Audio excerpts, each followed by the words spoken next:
성경 봉독 드리겠습니다. 구약 성경 818페이지, 시편 23장 1절에서 6절까지 교독 드립니다.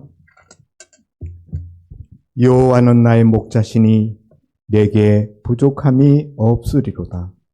그가 나를 푸른 풀밭에 누이시며 쉴만한 물가로 인도하시는도다. 내 영혼을 소생시키시고 자기 이름을 위하여 의의 길로 인도하시는도다.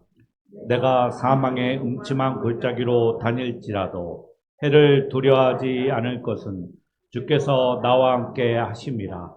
주의 지팡이와 막대기가 나를 안위하시나이다. 주께서 내 원수의 목전에서 내게 상을 차려 주시고 기름을 내 머리에 부으셨으니 내 잔이 넘치나이다. 내 평생의 선하심과 인자하심이 반드시 나를 따르리니 내가 여호와의 집에 영원히 살리로다. 아멘.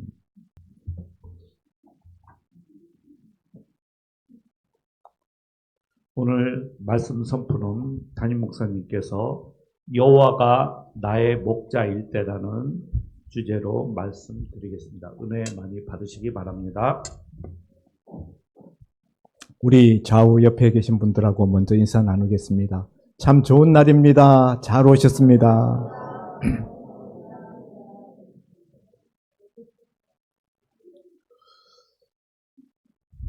시편 23편은 세계에 있는 모든 기독교인들이 공통적으로 가장 좋아하는 성경구절 말씀으로 확인되고 있습니다. 여러분들도 이 시편 23편 말씀을 매우 좋아하실 것입니다. 여호와는 나의 목자시니 내게 부족함이 없으리로다 하는 이 첫 마디로 시작되는 이 시편 23편은 다윗이 쓴 다윗의 고백시입니다. 다윗은 어려서 목동으로 목자의 생활을 했던 사람입니다. 아버지의 양떼를 지키던 소년 목동 출신의 다윗이었기 때문에 목자와 양과의 관계를 누구보다도 잘 아는 몸으로 터득한 그런 사람이죠. 그런데 다윗은 하나님과 자신과의 사이를 목자와 양으로 비유하여서 오늘 이 시를 쓰고 있다 하는 것이죠. 이 시를 언제쯤 썼을 것 같습니까? 다윗의 인생 초창기 때, 그때 썼을까요? 들판에서 양치고 있을 때? 아니면은 사울 왕에게 쫓겨다니면서 그 생명이 왔다 갔다 하는 사선을 수없이 넘나들던 10여 년 도망자의 신세로 살아갈 때 썼을까요?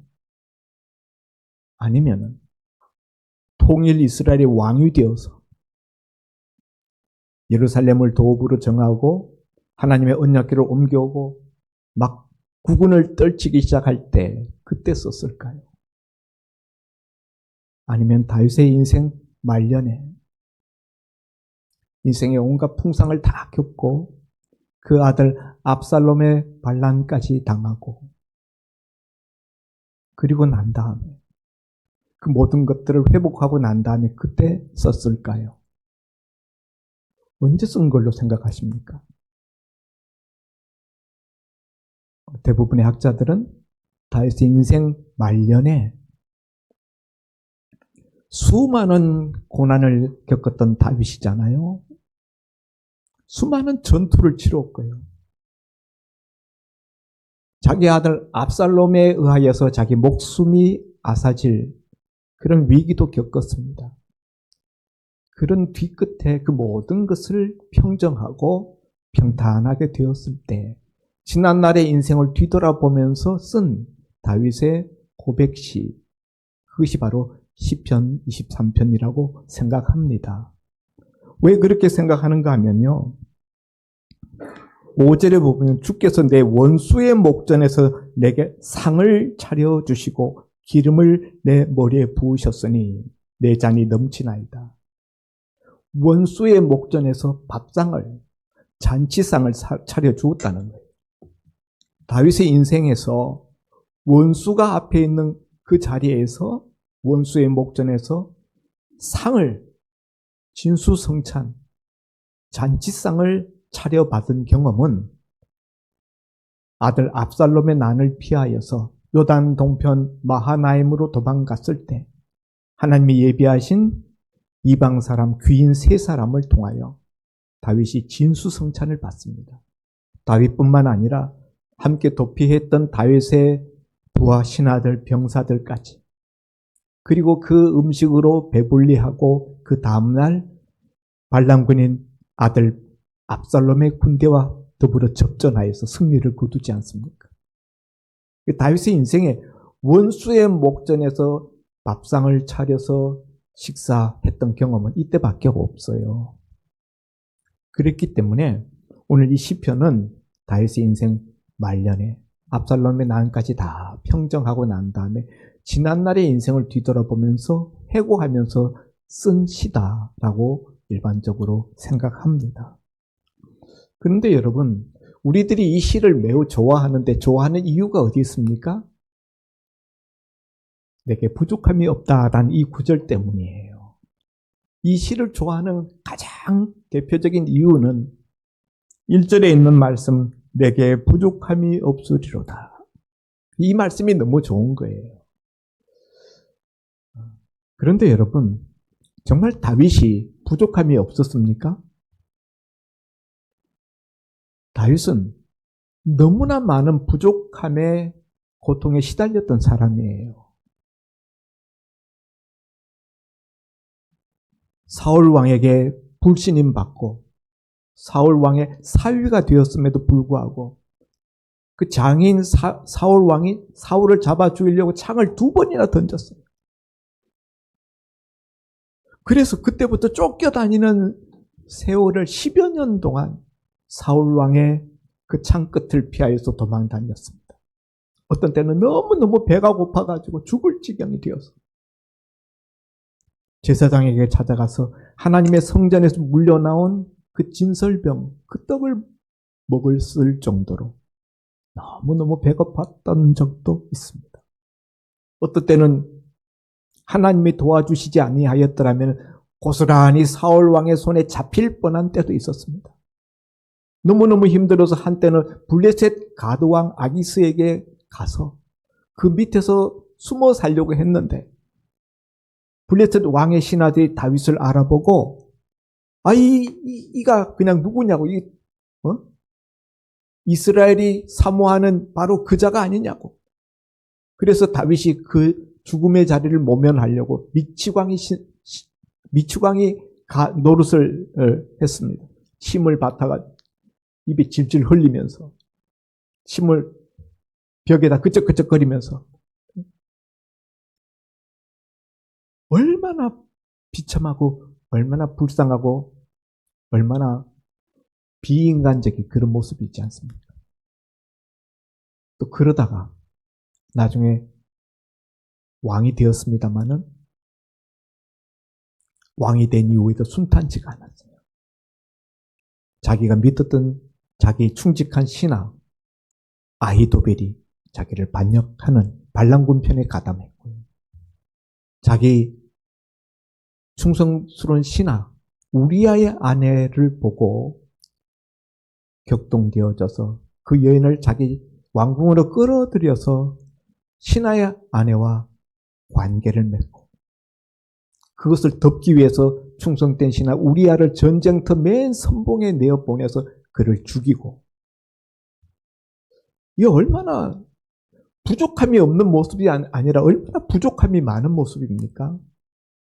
그리고 그로 인하여서 바세바와의 사이에서 잉태한 그 아기가 태어난 지 일주일 만에 생명을 잃습니다. 그 아기만 잃은 것이 아니라 자식들 압살롬의 생명도 반란군의 수괴되었던 압살롬의 생명도 잃고, 그래서 압살롬 내 아들 압살롬아 내 아들 압살롬아 압살롬 압살롬 내 아들아, 그 한탄하며 부르짖는 아버지 다윗 왕의 음성을 우리가 듣지 않습니까? 그런가 하면 자녀들 사이에 서로 잡아 죽이는 일도 있었어요. 자녀들 사이에 서로 근친상간, 성폭행이 일어나고 그로 인한 그 보복으로 형제를 살인하고 이런 말할 수 없는 정말 입에 담기도 정말 더러운 그런 일들을 다윗이 겪었다 하는 것이죠. 그런데 나는 부족함이 없다고요?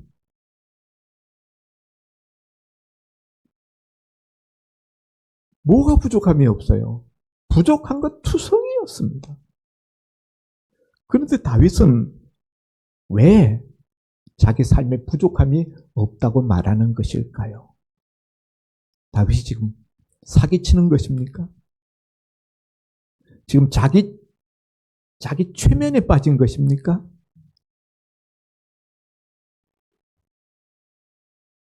정말 다윗의 삶에 부족함이 없었습니까?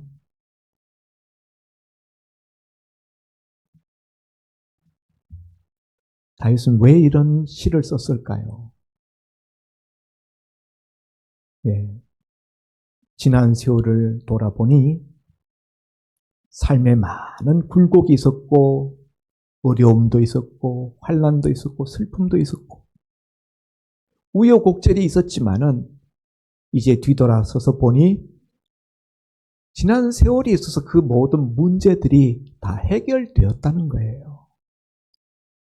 문제가 문제되지 않았다는 거예요. 지난 세월 동안 하나님께서 자신과 함께 하셔서 자신의 인생을 이끌어 주시고 문제들을 해결해 주셨음을 보고 거기에 대한 감사로 쓴 시, 그것이 바로 이 시편 23편입니다. 하나님으로 인하여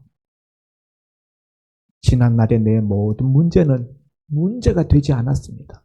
그리고 지금 내가 겪고 있는 문제, 앞으로 내가 만나게 될 문제들 또한 더 이상 문제되지 아니할 것을 나는 굳게 확신합니다. 그런 뜻이에요. 그래서 이 시편 23편은 다윗의 신앙 고백입니다.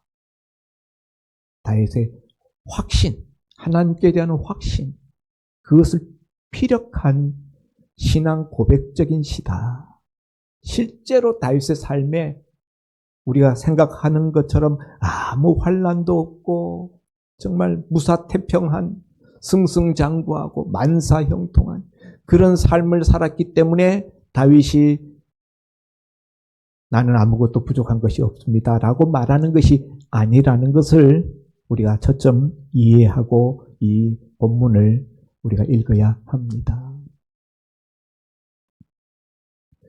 우리가 여호와는 나의 목자시니 내게 부족함이 없으리로다라고 이렇게 성경이 기록되어 있는데 이전 개역 성경에는 고쳐지기 전에 개역 성경에는 여호와는 나의 목자시니 내가 부족함이 없으리로다라고 되어 있었어요.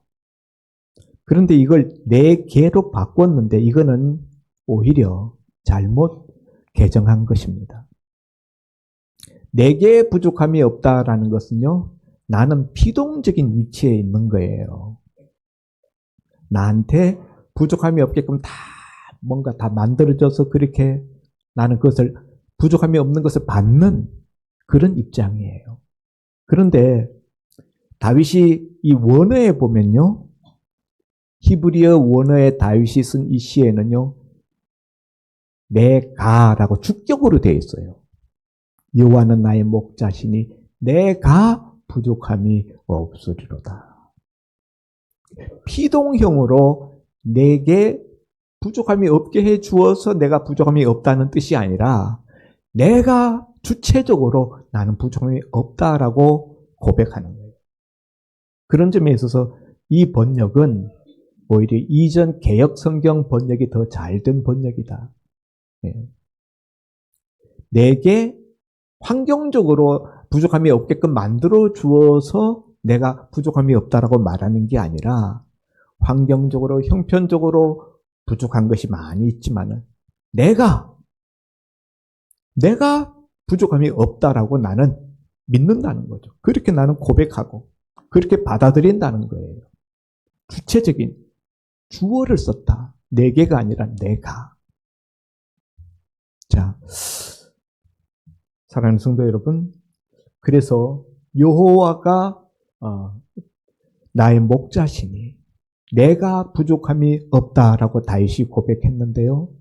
다윗이 부족함이 없다라고 고백하는 이유는 여호와가 나의 목자이시기 때문에 내가 부족함이 없다라고 고백하는 거예요. 자, 그러면 여러분, 여호와가 목자가 될 때 어떻게 해주시기 때문에 내가 부족함이 없다라고 다윗이 고백하는가? 첫째, 2절에 보면 그가 나를 푸른 풀밭에 누이며 쉴 만한 물가로 인도하시는도다. 푸른 풀밭, 맑은 물, 쉴 만한 물가. 이것은 다윗의 환경에 있어, 양의 생존 환경에 있어서 필수적인 거예요. 여러분, 다윗은 이 시편 23편을 통하여서 하나님과 인간의 그 관계에 대해서 말씀해 주고요. 인간이 어떤 존재인가를 이 시 속에서 또한 담아내고 있습니다. 인간은 어떤 존재인가 하면요. 양과 같은 존재라는 거죠. 양과 같은 존재. 결핍이 있는 존재예요. 목자가 챙겨주지 아니하면은 살아갈 수 없는, 인간은 결핍을 근본적으로 가지고 있는 존재다. 하나님은 어떤 분인가? 그 결핍을 채워주는 분이에요.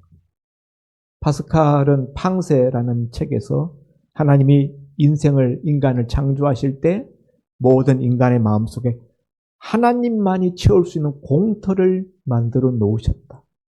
그래서 이 땅 위에 어떤 것으로 그것을 채워도 다 채워지지 않는다. 그런 이야기를 했습니다. 여러분, 우리가 소원하는 어떤 소원들이 있어요. 그것 때문에 하나님 앞에 매달리고 기도합니다. 그거 다 채워지면은, 그 소원 성취되면은 만족할까요? 더 이상 아무것도 바랄 것이 없을까요? 또 다른 소원이 생깁니다. 하나님은요, 우리 인간을 이 온 우주보다 더 큰 존재로 지으셨어요. 이 세상 모든 것으로 채운다 하더라도 내 마음을 다 채울 수가 없습니다. 그 텅 빈 공간은 오직 하나님이 우리 속에 들어오실 때만 하나님만이 채워주실 수 있다는 거예요.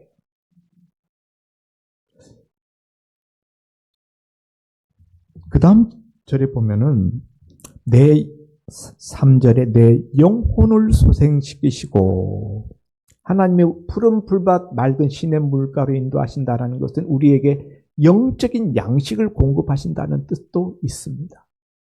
육적 양식뿐만 아니라 영적인 양식. 하나님이 주시는 영적 양식 어떻게 공급합니까? 말씀으로 공급하시죠. 말씀으로. 그 양식을 얻어 먹고 나면은 어떻게 됩니까? 3절에 내 영혼을 소생시키신다.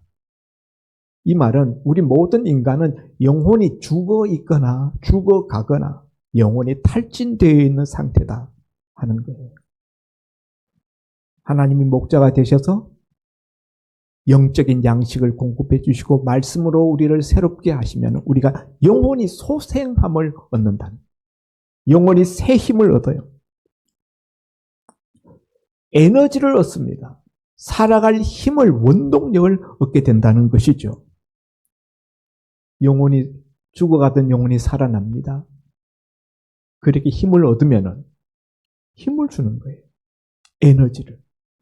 그러면 그 다음에 그 힘 받아가지고 이 땅에서 자기 욕망의 길을 힘차게 달려가는 것인가? 아니라는 거예요. 자기 이름을 위하여 의의 길로 인도하시는도다. 의의 길, 옳은 길입니다. 그릇된 길이 아니고 옳은 길이에요. 하나님으로부터 영혼이 소성함을 얻게 되면은 그런 사람들은 그 다음에 의로운 길을 달려갑니다. 그리스도께서 우리에게 가르쳐 주신 내가 곧 길이요 진리요 생명이라 하신 그 길을 달려가는 거죠. 그렇게 달려가면은 5절에 주께서 내 원수의 목전에서 내게 상을 차려주시고 기름을 내 머리에 부으셨으니 내 잔이 넘치나이다. 원수가 있어요. 여호와가 나의 목자가 된다고 해서 원수가 없어지는 것이 아닙니다. 원수가 시퍼렇게 두 눈 또 내 앞에 서 있어요. 원수 있어요. 그런데 원수 있어도 문제가 되지 않습니다. 원수 앞에 목자 되신 여호와께서 상을 차려주세요. 밥상을, 잔치상을 차려주십니다. 여러분, 이스라엘 사람들은 아무나 하고 같이 식사하지 않습니다. 음식을 같이 나눈다라는 것은요, 그 사람과 교제한다는 의미가 들어 있습니다.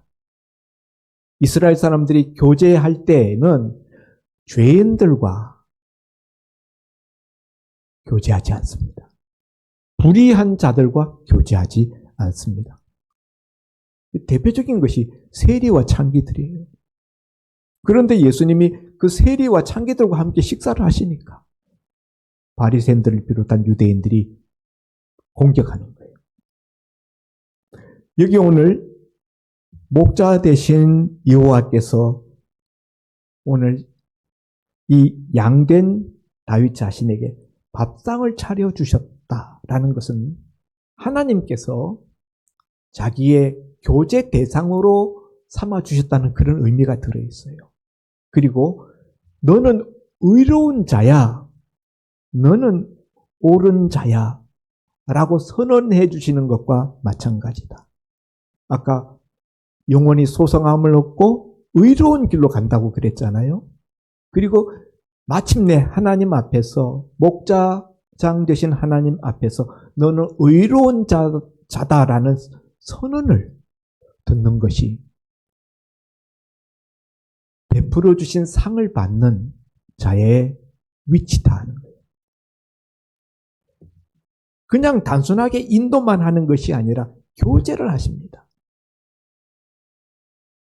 교제하시면서 너는 이제 의로운 자야.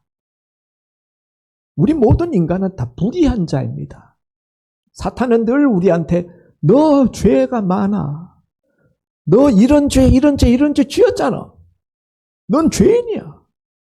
그런데 그렇게 우리 앞에서 우리를 향하여 조롱하고 우리 정죄하고 우리를 멸시하는 그 원수 앞에서 하나님은 우리에게 밥상을 차려주시고 너는 나의 교제 대상이고 너는 의로운 자야 라고 선언을 해주신다는 거예요. 우리가 하나님 앞에 나올 때 우리가 얻는 대표적인 큰 축복이 우리가 하나님 앞에 의롭다고 칭해지는 거예요. 칭의라고 흔히 우리가 이야기하는 죄인으로 인정되지 아니하고 의로운 자로 하나님이 인정해 주시고 받아주신다는 거예요. 뿐만 아니라 밥상을 차려주실 뿐만 아니라 내 머리에 기름을 부으셔서 머리에 기름을 붓는다. 이스라엘 사람들은요, 잔치에 초대되면은 거기 많은 손님들이 들어올 때 가장 높으신 귀한 귀인에게 그 주인장이 나와서 머리에 기름을 발라줍니다. 예수님이 바리새인 시몬의 집에 들어갔을 때 그가 잔치를 베풀었는데 예수님이 들어갔는데 기름을 발라주지 않았어요. 그런데 마리아가 향유 옥합을 가지고 와서 예수님의 머리에, 예수님의 발에 기름을 바르고 자기 머리털로 닦습니다. 그가 이상히 여길 때 예수님이, 바리새인이 이상히 여길 때 예수님이 너는 내게 머리에 기름도 바르지 않았지만 이 여인은 내 발에 향유를 깨뜨려 부어 자기 머리털로 닦았다. 이렇게 말씀하시잖아요. 머리에 기름을 붓는다는 것은 이 향유를 붓는 것인데요. 이분을 높여드리는 가장 높으신 분으로 대접하는 거예요. 목자장 되신 하나님께서 다윗의 머리에 기름을 부었다. 자기를 높여주셔서 하나님께서 귀히 여기는 그런 자로 대하신다는 거예요. 여러분, 오늘 여기 양은 우리 모든 성도들을 예표하는 거지 않습니까? 목자는 하나님을 예표하는 것이고요. 하나님 앞에 나올 때 우리를 의로운 자라고 받아주시고 의로운 자라고 선언해 주시고 또한 우리를 높여주셔서 우리를 하나님의 아들, 하나님의 딸, 하나님의 자녀라고 우리를 일컬어 주신다는 거예요. 대통령의 아들이 얼마나 끝발이 셉니까? 옛날에 김영삼 대통령 시절에 그 아들 김현철이 소통령이라고 불렸어요. 대통령의 아들이라는 것 때문에 얼마나 그냥 어깨에 힘주고 다녔습니까? 하나님이 우리를 높여주셔요. 하나님의 자녀로, 하나님의 아들, 하나님의 딸로. 마지막에는 그 앞에 보면은 4절 말씀을 빠뜨렸죠. 내가 사망의 음침한 골짜기로 다닐지라도 해를 두려워하지 않을 것은 주께서 나와 함께 하십니다. 여호와가 나의 목자가 되신 삶이라고 해서 원수가 없는 것이 아니다. 원수 있다 그랬어요. 원수 눈앞에 시퍼렇게 두 눈 뜨고 있지만은 해하지 못해요. 왜냐하면은 목자가 내 옆에 있기 때문에 목자가 상을 차려주고 같이 밥상에 앉아 있는데 여러분 이스라엘에서는 손님이 들어오면은 자기 집에 들어오면은 그 손님을 대접하는 동안에는 그 손님의 안전에 대해서 주인이 책임을 집니다. 그런 문화는 오늘날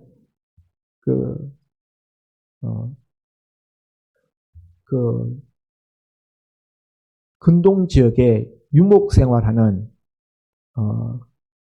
그 아람권 사람들에게도 그 동일한 문화가 있어요. 그들의 베두인 텐트에 손님으로 초대받아 들어가게 되면은 대접을 받고 자기 집에 들어와 있는 동안에는 그 손님의 안전에 대해서 주인이 책임집니다.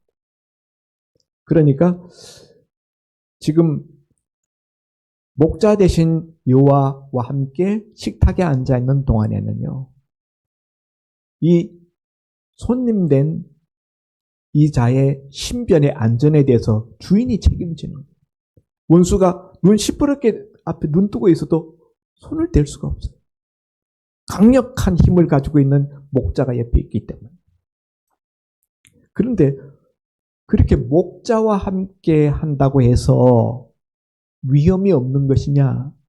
그건 아니라는 거죠. 4절 말씀에 보면은 내가 사망의 음침한 골짜기로 다닐지라도 목자와 함께 다니는데 목자가 있는데 사망의 음침한 골짜기도 있어요. 목자와 함께 가면은 사망의 음침한 골짜기가 없어야 될 것 같은 것이 우리 생각인데 다윗은 사망의 음침한 골짜기가 있다는 거예요. 지난 다윗의 생애를 뒤돌아볼 때 다윗이 얼마나 여러 차례 사망의 음침한 골짜기로 건넜는지 다윗은 너무나 생생하게 기억하고 있었던 것입니다. 사망의 음침한 골짜기가 있지만은 목자가 함께 하면은 그 또한 문제가 되지 않는다는 거예요. 내가 사망의 음침한 골짜기로 다닐지라도 해를 두려워하지 않을 것은 인생이란 사망의 음침한 골짜기로 다니는 고난이 있는 인생입니다. 위협이 있고 위험이 있는 것이 인생입니다. 그래서 우리는 두려워합니다. 현실에 당하는 고난에 두려워하고 미래에 우리에게 닥칠 어려움에 우리는 공포스러워합니다. 그러나 목자가 옆에 있으면 두려워하지 않는다는 거예요. 사망의 음침한 골짜기로 다닐지라도 해를 두려워하지 않을 것은 주께서 나와 함께 하십니다. 여러분, 이 말씀이 핵심이에요. 저는 이 말씀이 제일 그냥 오늘 이 시편 23편을 관통하는 키워드라고 생각합니다. 여호와가 나의 목자가 되신다는 것은 어떤 것인가? 나와 함께하는 거예요. 나와 함께하는 것이 여호와가 나의 목자가 되시는 거예요. 여호와가 나와 함께 하시면은 사망의 음침한 골짜기를 다닌다 할지라도 사망을 당할 것 같은 그런 위험하고 그렇게 위협적인 그런 환경과 시간들을 만난다 할지라도 두려워하지 않는다는 거예요. 심지어 우리는 죽음조차도 두려워하지 않습니다. 우리가 모든 인생은 하나님이 부르시면 하나님 품으로 가야 되는 시한부 인생입니다. 우리가 임종의 순간을 앞에 두고 있을 때 죽음이 시시각각으로 내 숨을 조여오고 있을 때 그때 얼마나 두렵지 않습니까? 그러나 그때조차도 아무도 나와 함께 할 수 없는 그 순간 그때 누가 나와 함께 하겠습니까? 내 자식인들 내가 죽음을 향하여서 임종의 순간을 기다리고 있는 그 순간에 함께 할 수 있습니까? 내 배우자도 함께 할 수 없고 내 자녀도 함께 할 수 없습니다. 그 고독하고 그 깊은 고난의 10년 속에 유일하게 함께 하시는 분이 있어요. 나의 목자 되신 여호와십니다. 그래서 나는 두렵지 않다는 거예요. 그리고 그렇게 죽음을 맞이하게 되면은 6절에 내 평생의 선하심과 인자하심이 반드시 나를 따르리니 내가 여호와의 집에 영원히 살리로다. 이 땅에서 죽는 것으로 끝이 아니라는 거예요. 죽음 위에 영원한 하나님의 집, 여호와의 집이 있다는 거예요. 지금 다윗은 예루살렘 왕궁에 거하고 있습니다.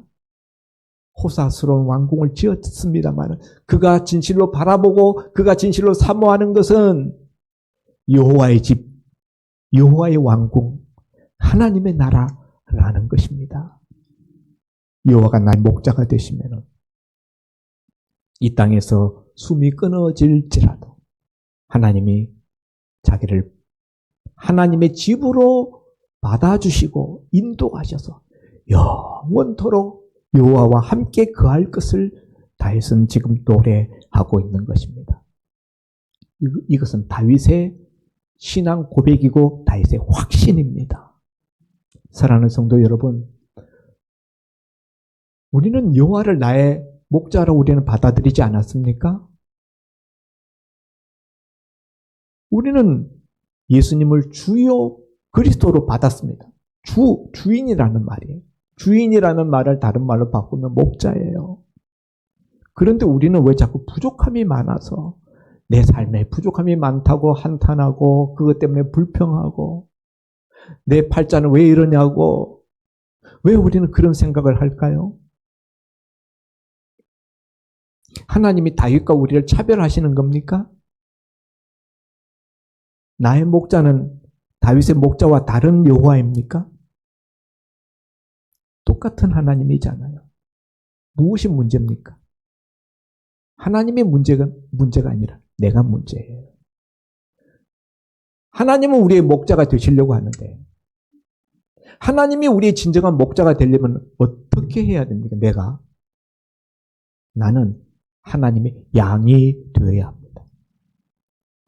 내가 하나님의 양이 되지 못한 것이 하나님이 나의 목자로서 내 삶을 통치하시고 내 삶을 인도하시고 주관하시지 못하는 가장 큰 이유인 것입니다.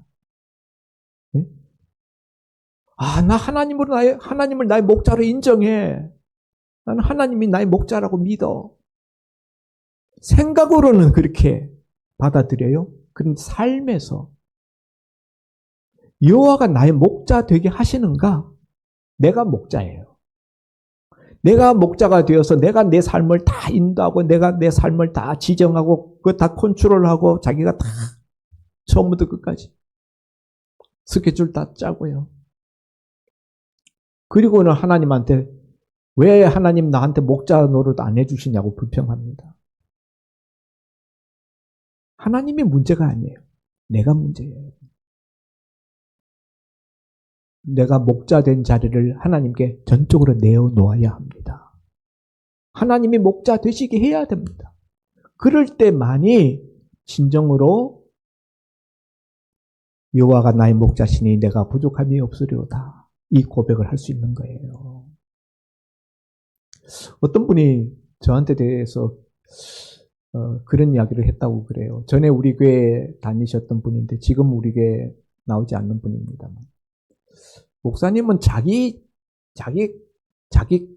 자녀들, 자기 가족들 기도만 하시나 봐. 당신 자녀들은 다 잘 되고. 이런 이야기를 했다는 이야기를 듣고 제가 너무 어처구니가 없었어요. 저는요, 제 기도 제목은 솔직히 저희 가족들 위한 기도는 거의 드리지 않습니다. 저 개척 시작할 때 하나님, 나는 하나님의 일에 전념할 터이니 하나님이 내 가정, 내 자녀들, 내 삶의 문제는 하나님이 책임져 주십시오. 그때 이미 하나님 앞에 다 맡겨버렸어요. 제가 새벽 기도마다 기도하는 것은 늘 교인들 위해서 기도하는 것이고요. 또 제 자신의 심령을 위해서 기도합니다. 제 기도 제목, 저는요, 하나님 앞에 구하는 기도를 별로 안 합니다. 일상적인 문제를 가지고 하나님 이거 들어주세요, 이거 주세요, 이거 주세요. 이런 거 안 해요. 그런 거는 교인들을 위해서 기도할 때나 기도하고요. 저는 듣는 기도를 구하는 기도보다 훨씬 많이 합니다. 하나님이 내게 뭘 원하시는가? 하나님이 내게 뭘 말씀하고 있는가? 그걸 들으려고 마음을 늘 거기에다가 집중시키는 그런 기도를 많이 합니다. 여러분, 정말 중요한 것은 하나님이 나의 목자가 되시는 건데요. 하나님이 나의 목자가 되려면은 하나님의 음성을 집중해서 들어야 돼요. 왜 하나님이 나의 목자가 되셔서 나를 인도하는 경험을 우리가 못하는가? 하나님의 음성을, 양들은요, 자기 목자의 음성을 온 신경을 써서 듣습니다. 목자의 음성을 잃어버리면 양은 죽는 거예요. 양들은요, 다른 기능은 다 그냥 별 볼 일 없어요. 자기 방어 기제도 없고 그런데요, 이 청력 하나, 목자의 음성 듣는 거, 이거 하나는 그건 특별합니다. 그리고 이 하나로 양들은 살아가요. 너끈히. 이 험한 늑대와 맹수들이 들끓는 세상 가운데서. 저는 늘 기도할 때 그래서 들으려고 합니다. 제가 말하려고 하는 것보다 들으려고 해요. 하나님이 뭘 말씀하시려고 하지? 그리고 거기에 나를 맞추려고 해요. 그냥 그렇게 했더니 하나님이 나머지는 다 알아서 해주시더라고요. 애써 여러분이 안달복달하면서 매달리고 뭐 구하는 것보다 기도 제목을 바꾸십시오. 하나님이 나의 목자가 되게 해주십시오. 오직 하나님만, 하나님 한 분만으로 만족하는 사람이 되게 해주십시오. 다윗이 여호와는 나의 목자시니 내게 부족함이 없다는 말을 다른 말로 바꾸면 나는 하나님 한 분만으로 만족합니다. 그런 뜻이에요. 하나님만으로 만족하는, 여호와가 나의 목자가 되는, 그거면은 다 됐습니다. 그 다음에는 다른 것들은 문제되지 않습니다. 하나님이 나와 함께 하시면은 그걸로 됐습니다. 이게 다윗의 신앙 고백이고 다윗의 확신입니다. 지난날의 수십 년 세월을 살아보면서 다윗이 내린 결론은 하나님이 나와 함께 하시면은 만사오케이다. 이것 지키면 된다. 이거 결론 내린 거예요. 사망의 음침한 골짜기로 담릴지라도 두려워하지 않을 것은 주께서 나와 함께 하심이라. 사랑하는 성도 여러분, 옆에 분들한테 물어보십시오. 한번 우리 물어보십시오. 옆에 분들한테. 여호와가 당신의 목자십니까? 여호와만으로 만족하십니까? 돈이 없어도, 병들어도, 가난해도, 일이 잘 안 되어도, 자식들이 애를 먹여도 여호와가 나의 목자가 되셔서 여호와 한 분만으로 만족하시겠습니까? 기도합니다. 하나님 아버지, 오늘 다윗의 신앙 고백 그리고 확신, 여호와가 나의 목자가 되시고 여호와가 나와 함께 하시면은 나는 아무 부족함이 없다 라는 다윗의 고백을 들었습니다. 오늘 다윗의 이 고백이 우리의 고백, 아니 나의 고백이 되게 하여 주시옵소서. 하나님 보고 나의 목자가 되어 달라고 하기 이전에 내가 하나님의 양이 될 수 있게 하여 주시옵소서. 하나님의 음성을 듣고서도 참고만 하고 귓등으로 넘기고 결국은 내 뜻대로, 내 마음대로, 내 생각대로 살아가는 그런 자들은 하나님의 양이 아닙니다. 정말 주님의 말씀을 듣고 주님의 뜻을 깨달으면 그 뜻대로 순종할 수 있는 청종하는 양이 하나님의 참 양인 줄 믿습니다. 내가 그런 양이 되게 해 주옵소서. 그렇게 나의 목자께 맞춰가는 목자의 양이 되게 하여 주옵소서. 그때만 나는 부족함이 없습니다 라는 고백이 우리에게 따를 줄 믿습니다.